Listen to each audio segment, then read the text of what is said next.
নবীজি বলেন তিন ভাবে খুশি করা যায়। এক নাম্বার হলো সন্তান যখন নেককার হয়ে যায়, অর্থাৎ আলেম হয়ে যায়, অর্থাৎ 5 ওয়াক্ত নামাজ পড়ে, সৎ কাজ করে, ভালো কাজ করে, মা কবরে বসে বসে খুশি থাকে এবং সেই ব্যক্তি আনন্দ থাকে। 2 নাম্বার হলো মা মারা গিয়েছে, মাতা পিতাকে খুশি করা যায়, মাতা মার আত্মীয় স্বজনের সাথে ভালো ব্যবহার করা, মা নাই মার ভাই আছে, বোন আছে, খালাম্মার আছে, তাদের সাথে ভালো ব্যবহার করা। নবীজি বলেন 2 নম্বরে যাদের মাতা পিতা অসন্তুষ্ট অবস্থায় মারা গেছে সন্তুষ্ট করা যাইবে যদি তুমি নেককার হও। 3 নম্বরে বলেছেন মাতা পিতা কবরে বসে খুশি থাকবে, আনন্দিত থাকবে। 3 নম্বর হইল দান খয়রাত করা, মসজিদ মাদ্রাসার মধ্যে দেওয়া এবং তাদের জন্য মাগফিরাতের দোয়া করা। তাদের জন্য কি করা? মাগফিরাতের দোয়া করা। মাতা পিতাতে কি সম্পদ? মাতা পিতা অনেক বড় দৌলত।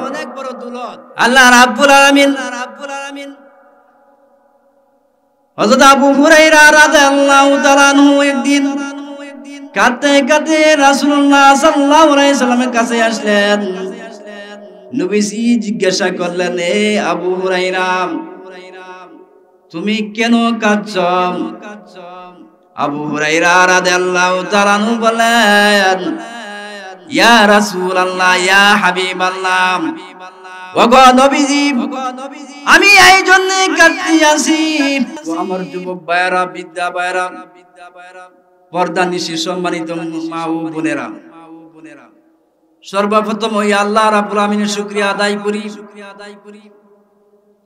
যে আল্লাহ তাআলা আমাদের একটি দ্বীনি মজলিসে বসার তৌফিক দিয়েছেন। এই জন্য একবার স্তুতি বর্ণনা করি আলহামদুলিল্লাহ। আমি আপনাদের সম্মুখে সূরাতুল বনী ইসরাঈলের 22 নং থেকে 24 নং আয়াত তেলাওয়াত করেছি।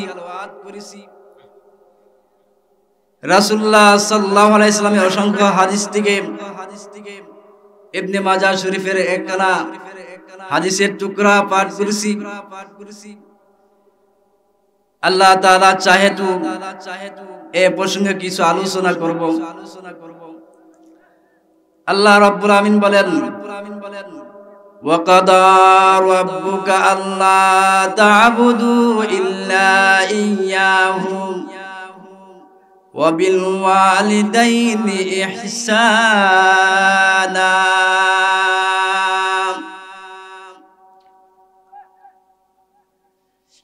আল্লাহ রাব্বুল আমিন বলেন, হে আমার হাবিব,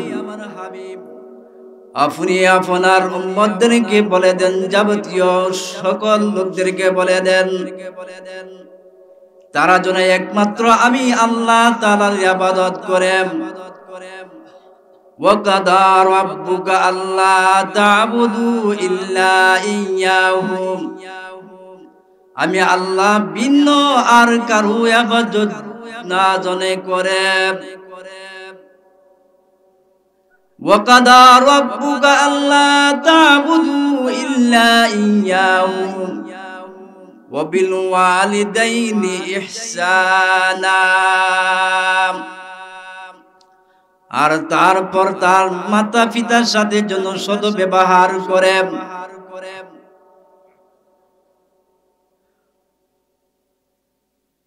ইম্মা ইয়াবলুগান্না ইনদাকাল কিবারা আহাদুহুমা আও কিলাহুমা ফালা তাকুল লাহুমা উফফিন ওয়ালা তানহারহুমা ওয়া কুল লাহুমা কাওলান কারীমা।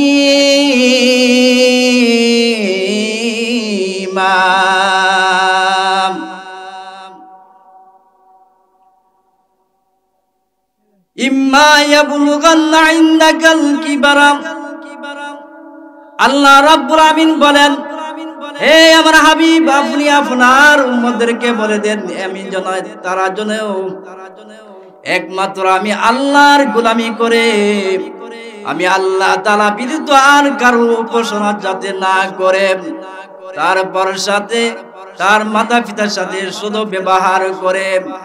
ইম্মা ইয়াবলুগান্না ইনদাকাল কিবারা, তার মাতা পিতা একজন অথবা উভয়জন যদি বার্ধক্যে উপনীত হয় অর্থাৎ বুড়া হয়ে যায়, ইম্মা ইয়াবলুগান্না ইনদাকাল কিবারা আহাদুহুমা আও কিলাহুমা, একজন অথবা দ্বিতীয় উভয়জন বার্ধক্যে উপনীত হলে ফালা তাকুল্লাহুমা, হে নবী আপনার উম্মতরা যেন আপনার উম্মত যেন মাকে উহ শব্দ না বলে।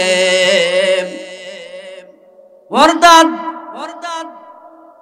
হে নবী আপনি আপনার উম্মতদেরকে বলে দেন তারা যেন তার মাতা পিতার সাথে এমন ব্যবহার না করে যেই শব্দ ব্যবহার করলে মা বাবার মুখ দিয়া উহ শব্দ বাইর হবে। ফালা তাকুল্লাহুমা উফিউ ওয়ালা তানহারুহুমা, এবং মাতা পিতার সাথে দমক দিয়া কথা বলিও না।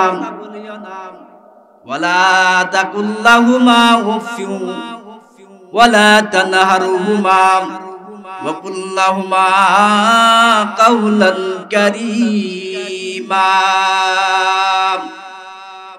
মাতা পিতার সাথে নম্রভাবে বিনম্রভাবে কথা বলো, উচ্চ সুরে কথা বলিও না, মাথা নত করে চলো। ওয়াখফিদিল্লাহুমা জানাহাজ যুল্লি মিনার রাহমাতি, এবং তাদের জন্য দোয়া করো, আল্লাহ তাদের প্রতি দয়া করো, রহম করো। ওয়াখফিদিল্লাহুমা জানাহাজ যুল্লি মিনার রাহমাতি ওয়া কুর রাব্বিরহামহুমা কামা রাব্বায়ানি সগীরা,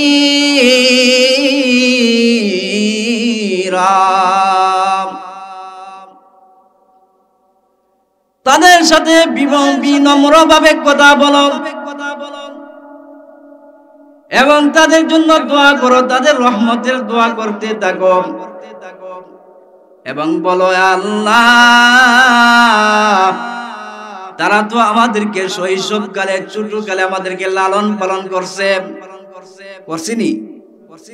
ছোটবেলা লালন পালন করছিনি? করছে।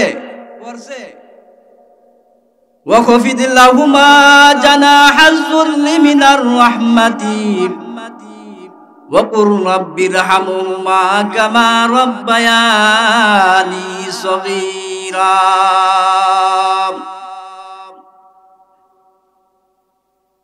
আপনি তাদের সাথে বিনম্রভাবে কথা বলো, তাদের জন্য দোয়া করো, আল্লাহ সেই সব কালে তো আমাদেরকে লালন পালন করেছেন,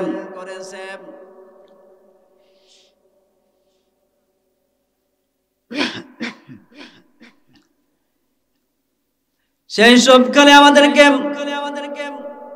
লালন পালন করেছে, আপনি তাদের প্রতি রহমত করুন, আপনি তাদের প্রতি দয়া করুন, কারণ আমরা তো সেই সময় ছোট ছিলাম, মা জননী যে কত কষ্ট করেছে। আল্লামা ফকিম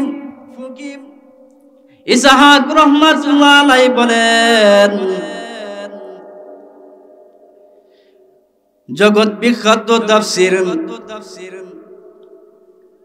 তানবীরুল জগৎ বিখ্যাত তাফসীর রুহুল আমিনীতে বলেন, বর্ণনা করেন হযরত আনাস রাদিয়াল্লাহু তাআলা আনহু, আনাস ইবনে মালিক রাদিয়াল্লাহু তাআলা আনহু থেকে বর্ণিত, রাসূলুল্লাহ সাল্লাল্লাহু আলাইহি সাল্লামের কাছে এক লোক এলো। আনাস ইবনে মালিক রাদিয়াল্লাহু আনহু এর কাছে এক লোক আলো নাম, সে খুব দানশীলতা ছিল, খুব আল্লাহওয়ালা ছিল, নাম তার আলকামা। একদিন আলকামা রাদিয়াল্লাহু তাআলা আনহু খুব অসুস্থ হলেন, অসুখ হলেন। হযরত আলকামা রাদিয়াল্লাহু তাআলা আনহুর স্ত্রী দৌড়ায়া নবীজির কাছে গিয়ে বলেন, ইয়া রাসূলুল্লাহ, ইয়া হাবিবাল্লাহ, ওগো নবীজি, আমার স্বামী অসুস্থ, মনে হয় এটা তার শেষ সময় আসিয়াছে, শেষ সময় করে গেছে। ইয়া রাসূলুল্লাহ, আপনি যদি গিয়া আমার স্বামীর জন্য একটু দোয়া করে আসতেন এবং কালিমার তালকিন দিয়ে আসতেন। নবী করিম সাল্লাল্লাহু আলাইহি সাল্লাম হযরত বেলাল রাদিয়াল্লাহু তাআলা আনহু, হযরত সালমান ফারসি রাদিয়াল্লাহু তাআলা আনহু, হযরত আলী রাদিয়াল্লাহু তাআলা আনহু, আম্মার রাদিয়াল্লাহু তাআলা আনহুকে ডেকে বললেন যে তোমরা দেখে আসো আলকামার কি অবস্থা। ওই চারজন সাহাবী আলকামার বাড়িতে গেলেন, বাড়িতে গিয়া আলকামাকে কালিমা পড়াইতে চাইলেন যে আলকামা তুমি কালিমা বলো। আলকামার মুখ দিয়া কালিমা নসিব হয় নাই, জবান দিয়া কালিমা বের হয় নাই। সাহাবারা হযরত বেলাল রাদিয়াল্লাহু তাআলা আনহুকে দৌড়ায় পাঠালেন নবীজির কাছে। গিয়া বলেন, নবীজি, হযরত বেলাল রাদিয়াল্লাহু তাআলা আনহু নবীজির কাছে আয়েশা বললেন, ইয়া রাসূলুল্লাহ, ওগো নবীজি, হযরত আলকামাকে আমরা কালিমার তালকিন দিছি, তা কালিমার তালকিন দিছি, সে তো কালিমা পড়তে পারে না, তার জবান বদ্ধ হয়ে গেছে। নবীজি ডাক দিয়া বলেন, হে বেলাল, আলকামার মা বাবা বেঁচে আছে কি? হযরত বেলাল রাদিয়াল্লাহু তাআলা বলেন, ইয়া রাসূলুল্লাহ, ওগো নবীজি, আলকামার বাবা নাই, মা আছে, তবে বৃদ্ধ। নবীজি বলেন, হে বেলাল, যাও আলকামার মার কাছে গিয়ে আমার সালামটা জানাও, যদি সম্ভব হয় তাহলে আমার কাছে আসতে, আর যদি সম্ভব না হয় আমি নবীজি বুড়ির কাছে যাব। হযরত বেলাল রাদিয়াল্লাহু তাআলা আলকামার মার কাছে গিয়ে বললেন, হে আলকামার মা, আল্লাহর নবী আপনাকে সালাম জানাইয়াছেন, যদি সম্ভব হয় তাহলে আপনি যাইতেন, আর যদি সম্ভব না হয় নবীজি আপনার বাড়িতে আসবেন। ওই কথা শোনা পরে আলকামার মা বলে উঠল, আমার মা বাবা কুরবান হক, কুরবান হক, আমি লাঠি বর করে নবীজির কাছে যাব। ওই বৃদ্ধ মহিলা লাঠি বর করে করে নবীজির কাছে গিয়া বললেন, আসসালামু আলাইকুম ইয়া রাসূলুল্লাহ, ওগো নবীজি, আপনি কি জন্য ডেকেছেন? আমি আসিছি। নবীজি বললেন, এ আলকামার মা, তুমি সত্য কথা বলবে, আমার কাছে ওই আসে, যদি তুমি মিথ্যা কথা বলো তাহলে তুমি ধরে পড়ে যাবা। আলকামা বললেন, নবীজি বললেন, বলো আলকামা কেমন ছিল? আলকামা রাদিয়াল্লাহু তাআলা আনহুর মা বললেন, ইয়া রাসূলুল্লাহ, ওগো নবীজি, আমার মা, আমার ছেলে খুব ইবাদত গুজার ছিল, দানশীলতা ছিল এবং মানুষের সাথে ভালো ব্যবহার করত। নবীজি বললেন, হে আলকামার মা, সব ঠিক আছে, তুমি বলো তোমার সাথে কি ব্যবহার করেছে? আলকামার মা বললেন, ইয়া রাসূলুল্লাহ, ওগো নবীজি, আমার ছেলে সব কিছু দানশীলতা ছিল, ইবাদত গুজার ছিল, কিন্তু আমার ছেলে আলকামা আমার সাথে ভালো ব্যবহার করতো না। নবীজি হযরত বেলাল রাদিয়াল্লাহু তাআলাকে ডাক দিয়ে বললেন, এ বেলাল, যাও যাও কিছু কাঠ নিয়ে আসো, বেলালকে আগুনে ফেলাও, আগুন জ্বালাও, আগুন জ্বালাইয়া বেলালকে আগুনে পুড়ে ছাই ছাই করে দাও। ওই কথা শোনার পরে আলকামার মা ডাক দিয়ে বলে, ইয়া রাসূলুল্লাহ, ওগো নবীজি, আমার সামনে আমার ছেলেকে আপনি আগুনে জ্বালাইবেন, আমার বরদাস্ত হচ্ছে না। নবীজি বললেন, হে আলকামার মা, দুনিয়ার আগুন তো জাহান্নাম তো, দুনিয়া তো কিছু, আগুন তো কিছু, তাপমাত্রা কিছু কম থাকে, কিন্তু আল্লাহর জাহান্নামের যে তাপ হবে ভয়াবহ। ওই কথা শোনার পরে আলকামার মা বলে উঠলো, ওগো নবীজি, আপনি সাক্ষ্য থাকুন, আমি আমার ছেলে আলকামাকে মাফ করিয়া দিলাম। সুবহানাল্লাহ বলেন। খেদমতে মাদর ফেদর কুন সুবেশাম, তাকে বাসি দর্দ আলম নে কে নাম। আল্লামা জালালউদ্দিন রুমি রাহমাতুল্লাহ আলাইহি বলেন, হে ছেলে, তুমি যদি সকাল সন্ধ্যা তুমি মাতা পিতার খেদমত করো, আল্লাহ তাআলা তোমাকে উভয় জানে সাফল্য করিয়া দিবেন। ওই কথা বলার পরে আলকামা রাদিয়াল্লাহু তাআলা আনহু হযরত বেলাল রাদিয়াল্লাহু আনহুকে পাঠাইলেন, হে বেলাল, তুমি এখন দিকে আসো, আলকামার কি অবস্থা। হযরত বেলাল রাদিয়াল্লাহু তাআলা আনহু দৌড়ায়া আলকামার বাড়িতে গেলেন, গিয়া দেখলেন আলকামা উচ্চ সুরে তেলাওয়াত করতেছে কালিমায়ে তাইয়্যিবা লা ইলাহা ইল্লাল্লাহু মুহাম্মাদুর রাসূলুল্লাহ সাল্লাল্লাহু আলাইহি ওয়াসাল্লাম। ওই কালিমা পড়ে আলকামা রাদিয়াল্লাহু তাআলা দুনিয়া থেকে বিদায় হয়ে গেলেন। বিদায় হওয়ার পরে রাসূলুল্লাহ সাল্লাল্লাহু আলাইহি ওয়াসাল্লাম তার মৃত্যুর সংবাদ শুনলেন।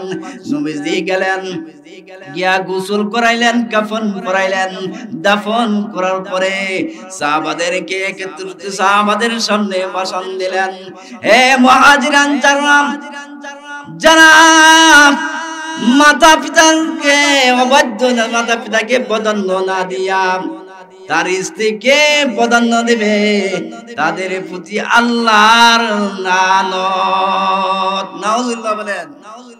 এইজন্য আল্লাহ তাআলা বলেন, ওয়াকাদা রাব্বুকা আল্লা তা'বুদু ইল্লা ইয়্যাহু ওয়া বিল ওয়ালিদাইনি ইহসানা। আল্লাহ রাব্বুল আমিন বলেন, এই আমার হাবিব, আপনি আপনার উম্মতদেরকে জামিতুলদেরকে বলে দেন, আমি আদেশ দিয়েছি তারা যেন একমাত্র আমি আল্লাহর গোলামি করে, তারপর তার মাতা পিতার সাথে সৎ ব্যবহার করে। এই জন্য বলতেছিলাম মাতা পিতার খেদমত করব তো ইনশাআল্লাহ, করবেন তো? শুধু তাই নয়, আব্দুর রহমান সাফুরী রাহমাতুল্লাহ আলাইহি বলেন, আব্দুর রহমান সাফুরী রাহমাতুল্লাহ আলাইহি কিতাবের মধ্যে লেখেন, এক ব্যক্তির তিনজন ছেলে ছিল। তার বাবা বৃদ্ধ ছিল, কেউই বাবার খেদমত করে না, মা বাবার খেদমত করে না। বড় ভাই বলল, ছোট দুই ভাইকে বড় ভাই বলল, হে বারাম, এক কাজ করো, আমার বাবার খেদমতটা আমার কাছে দিয়া দাও, আমি আমার বাবার খেদমত করব, আর বাবার যে সম্পদ ছিল সেই সম্পদের অংশগুলি আমি নিব না, তোমাদেরকে দিয়া দেব। ছোট দুই ভাই বলল, আচ্ছা ঠিক আছে ভাই, তুমি তোমার বাবার খেদমত করো, আমরা দুই ভাই খেদমত করব না। আর যে সম্পত্তির অংশটা ওইটা আমরা দুই ভাই বাচ্চা নিব। ওই কথা বলার পরে বড় ভাই বাবার খেদমত করতে আছে, পান দিয়া আঞ্জাম দিতে আছেন। একদিন হঠাৎ করে তার বাবা মারা গেল। কাফন দাফন করার পরে যখন বিছনার মধ্যে শয়ন করলেন, কে যেন ডাকতে আছে যে এমুক জায়গার মধ্যে 1 দিনার আছে, কাল সকালে নিয়ে আসো। সে বলল না, আনবো না। দ্বিতীয়বার যখন আবার বিছনার মধ্যে শয়ন করলাম, আবার একই স্বপ্ন দেখতেছে। কে বলতেছে যে এমুক জায়গার মধ্যে 10 দিনার আছে, তুমি কাল সকালে নিয়ে আসো। ওই ছেলে বলল, ইহাতে কোনো বরকত হবে কি না? বলল না না, কোনো বরকত হবে না। যদি বরকত না হয় তো এটা তো আমার নেওয়ার কোনো প্রয়োজন নেই। আবার তৃতীয় রাতে একই স্বপ্ন দেখলেন, কে যেন ডাকতে আছে যে এমুক জায়গায় যাও, কাল সকালে 1 দিনার নিয়ে আসো। ওই ছেলে পুত্র বড় পুত্র বলল, এতে বরকত আছে কিনা? বলল হ্যাঁ, বরকত আছে। কাল সকালে গিয়ে ওই 1 দিনার ওই স্থানে গেলেন, গিয়া সারা দিনার টাকা নাও 1 দিনার টাকা নিয়ে আসলেন। ওই টাকা এনে 1 দিনার টাকা দিয়া একটি মাছ কই করলেন। কি কিনলেন? একটা মাছ কই করলেন। মাছ কই করার পরে বাড়িতে আনা যখন স্ত্রীর কাছে দিলেন যে তুমি গরিব বানাও, রান্না বান্না করো। মাছটা যখন কাটলেন, কাটার পরে দেখলেন ওই মাছের ভিতরে একটি মূল্যবান মুক্তা পাওয়া গেল। তৎকালীন বাদশা ওই মুনমুনি ওই মুক্তানি 70,000 দিনার টাকা দিয়া কই করলেন। চতুর্থ রাত্রে স্বপ্নে দেখাইলেন যে হে পুত্র, তুমি যে ওই সম্পদগুলি পেয়েছো, একমাত্র বাবার খেদমত করার তোমার ফসল। এই জন্য আল্লামা জালালউদ্দিন রুমি রাহমাতুল্লাহ আলাইহি বলেন, খেদমতে মাদর ফেদরুন ইখতিয়ার তাশু আজমালে ওয়াদুল্লাত বখতিয়ার। আল্লামা জালালউদ্দিন রুমি রাহমাতুল্লাহ আলাইহি এটাই বুঝাইতে চাইছেন যে ব্যক্তি, যেই বান্দা বান্দি মাতা পিতার খেদমত করবে, সেই ব্যক্তি আল্লাহ তাআলা তাকে মা দন দুরুদ বাড়াইয়া দিবেন। কি বাড়াইয়া দিবেন? দন দুরুদ বাড়াইয়া দিবেন। এই জন্য আল্লাহ তাআলা বলেন, ওয়া কাদা রাব্বুকা আল্লা তা'বুদু ইল্লা ইয়্যাহু ওয়া বিল ওয়ালিদাইনি ইহসানা ইম্মা ইয়াবলুগান্না ইনদাকাল কিবারা আহাদুহুমা আও কিলাহুমা ফালা তাকুল লাহুমা উফিউ ওয়ালা তানহারহুমা ওয়া কুল লাহুমা কাওলান কারীমা। এ নবী, আপনি যাবতীয় লোকদেরকে বলে দেন আল্লাহ তাআলা নির্দেশ দিয়েছেন তারা যেন একমাত্র আমি আল্লাহর গোলামি করে, আমি আল্লাহর ইবাদত করে। আল্লাহ তাআলা ইবাদত করার পর তারা যেন তার মাতা পিতার সাথে শুধু ব্যবহার করে। তারা যেন এমন ব্যবহার না করে যেই শব্দ ব্যবহার করলে মা বাবার মুখ দিয়া ও শব্দ বাইর হবে। ওয়ালা তানহারহুমা, এবং তাদের সাথে কোনো ধমক দিয়া কথা বলিও না, তাদের সাথে ধমক দিয়া কোনো কথা বলিও না। ওয়া কুল লাহুমা কাওলান কারীমা।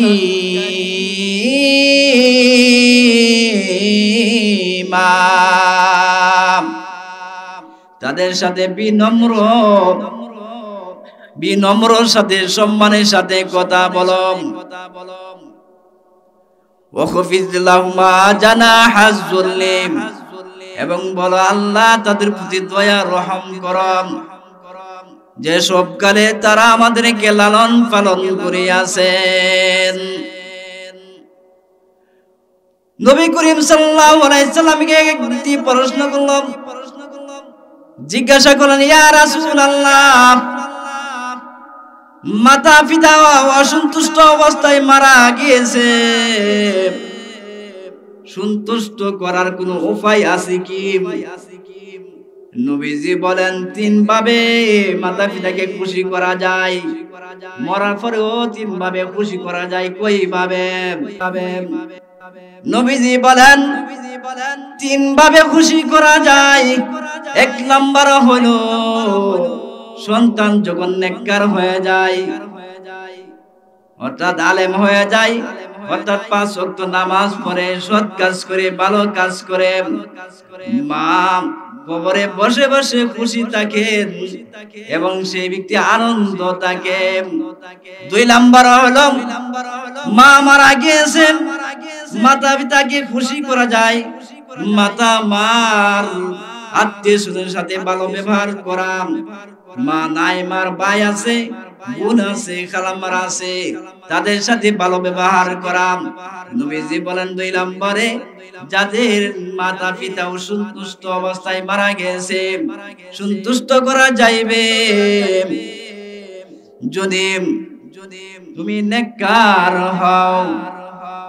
3 নম্বরে বলেছেন, মাতা পিতা কবরে বসে খুশি থাকবে, আনন্দিত থাকবে। 3 নম্বর হইল দান খয়রাত করা, মসজিদ মাদ্রাসার মধ্যে দেওয়া এবং তাদের জন্য মাগফিরাতের দোয়া করা। তাদের জন্য কি করা? মাগফিরাতের দোয়া করা।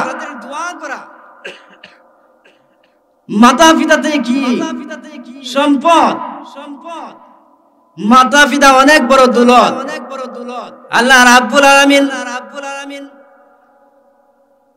হযরত আবু হুরায়রা রাদিয়াল্লাহু তাআলা আনহু একদিন কাঁদতে কাঁদতে রাসূলুল্লাহ সাল্লাল্লাহু আলাইহি সাল্লামের কাছে আসলেন। নবীজি জিজ্ঞাসা করলেন, এ আবু হুরায়রা, তুমি কেন কাঁদছো? আবু হুরায়রা রাদিয়াল্লাহু তাআলা আনহু বলেন, ইয়া রাসূলুল্লাহ, ইয়া হাবিবাল্লাহ, ওগো নবীজি, আমি এই জন্য কাঁদতে আসি, আমি আপনার কাছে আসি বিদায় আমার মা আমাকে মারেছে, মার দূর করে আমার মা আমাকে পিটাই। নবীজি বলেন, এটা তোমার মা ছেলের ব্যাপার, এখানে আমার কিছু করার নেই। নবীজি কথা শোনার পরে আবু হুরায়রা রাদিয়াল্লাহু তাআলা বলেন, ইয়া রাসূলুল্লাহ, ইয়া হাবিবাল্লাহ, ওগো নবীজি, তাহলে আপনি আমার আম্মার জন্য দোয়া করেন যেন মুসলমান হয়ে যায়।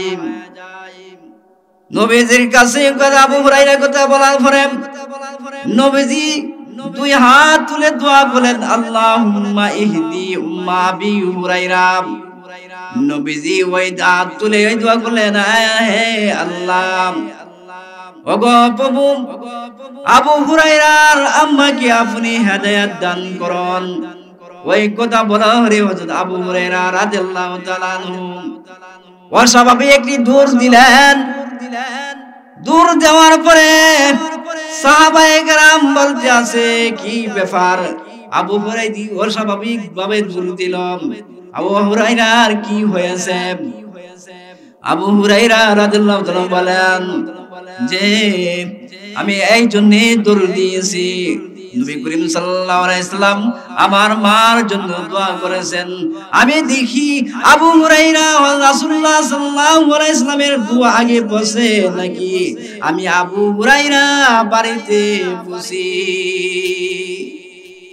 আবু হুরায়রা রাদিয়াল্লাহু তাআলা বলেন, আমি বাড়িতে গিয়ে দেখি বাড়িতে গিয়ে দেখি আমার মা গোসল করে কাপড় চোপড় পরে পবিত্র হয়ে আমি সন্তান আবু হুরায়রার অপেক্ষায় বসে আছেন। আবু হুরায়রা রাদিয়াল্লাহু তাআলা বলেন, আমি আমার আম্মাকে নবীজির কাছে নিয়ে গেলাম। যাও পরে আমার আম্মা কালিমা তাইয়্যিবা লা ইলাহা ইল্লাল্লাহু মুহাম্মাদুর রাসূলুল্লাহ সাল্লাল্লাহু আলাইহি সাল্লাম। আবু হুরায়রা রাদিয়াল্লাহু তাআলা আম্মা কালিমা পড়ে মুসলমান হয়ে যান। এই জন্য মাতা পিতার খেদমত করব তো ইনশাআল্লাহ। মাতা পিতা অনেক বড় সম্পদ, মাতা পিতা অনেক বড় সম্পদ। সেই মাতা পিতা আমাদেরকে অনেক কষ্ট, আমাদেরকে গর্ভে নিয়ে অনেক কষ্ট করেছেন। এই জন্য আল্লাহ তাআলা সূরা লুকমানের মধ্যে বলেন, ওয়া ওয়াসাইনাল ইনসানা বিওয়ালিদাইহি হামালাতুহু উম্মুহু ওয়াহনান আলা ওয়াহনিন। আল্লাহ রাব্বুল আমিন বলেন, আমি মানব জাতিকে তার মাতা পিতার সাথে জোর ব্যবহার করছি, ভালো ব্যবহার করার জন্য। এই জন্যই আমরা সকলেই মাতা পিতার সাথে ভালো আচরণ করবো ইনশাআল্লাহ। করবো তো ইনশাআল্লাহ। আল্লাহ তাআলা আমাদেরকে সকলকে